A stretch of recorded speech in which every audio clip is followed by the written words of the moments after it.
que les compagnies de gaz, un secret que les compagnies de gaz ne veulent pas que vous sachiez. Depuis que j'ai découvert cette astuce, je n'ai plus jamais dépensé d'argent pour le gaz de cuisine. Aujourd'hui, ma cuisinière fonctionne uniquement avec de l'eau. Si vous voulez faire la même chose chez vous, vous aurez besoin d'un bidon comme celui que j'utilise ici. Sur le bouchon, vous devrez faire 2 trous. Le premier trou doit être de la taille d'une valve de chambre à air de vélo, afin qu'elle entre bien serrée comme je vous montre ici. Le deuxième trou doit être légèrement plus grand pour pouvoir y insérer un robinet à vanne, lui aussi bien ajusté. Une fois que c'est fait, refermez le bidon et scellez les 2 ouvertures avec de la colle chaude ou tout autre type de produit d'étanchéité de votre choix. Il est très important que ce soit parfaitement hermétique.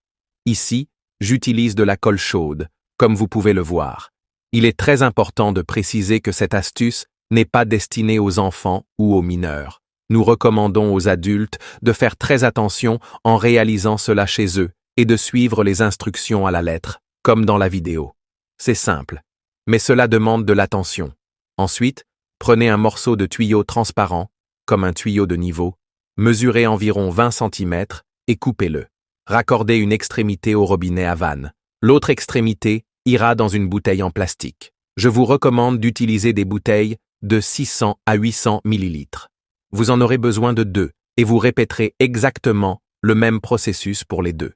La différence entre les 2 bouteilles est que l'une contiendra une petite quantité d'essence et l'autre seulement de l'eau du robinet, tout simplement. L'extrémité d'un des tuyaux devra atteindre le fond de chaque bouteille. Sur les bouchons de ces bouteilles, vous devrez aussi faire 2 trous, tous 2 de la taille du tuyau. Dans l'un des trous, vous insérerez le tuyau qui touche le fond. Dans l'autre, un deuxième morceau de tuyau, qui servira à conduire la pression et le gaz des bouteilles et du bidon vers la cuisinière. N'oubliez pas de bien sceller les trous dans les bouchons également. Il est essentiel qu'il n'y ait aucune fuite de pression. Maintenant, sur le bidon où vous avez installé la valve et la chambre à air, connectez une pompe à vélo sur la valve et remplissez le bidon d'air jusqu'à ce qu'il soit bien pressurisé. Assurez-vous que la vanne est bien fermée à ce moment-là. Une fois que c'est fait, retirez la pompe, puis ouvrez doucement la vanne. En faisant cela, vous aurez déjà de la pression dans le système de votre cuisinière. Allumez un des brûleurs et vous verrez que cela fonctionne comme le gaz de cuisine traditionnel.